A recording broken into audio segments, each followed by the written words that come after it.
Bitcoin's the one thing in the universe that you can truly own.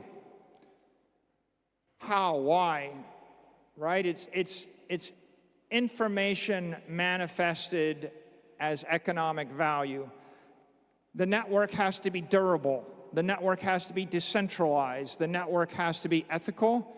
But if you find an economically sound, technically sound, ethically sound crypto network, of which we have one called Bitcoin, then the possession of the keys is ownership of the thing.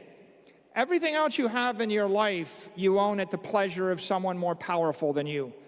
Whether it's the mayor, the governor, the nation state, the corporation, you know, it could be anything or anyone.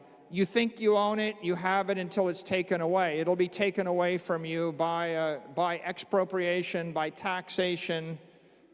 Maybe it'll be taken away from you by regulation. And in the absence of all those things, it'll be taken away from you by the passage of time, entropy and chaos. Except this thing.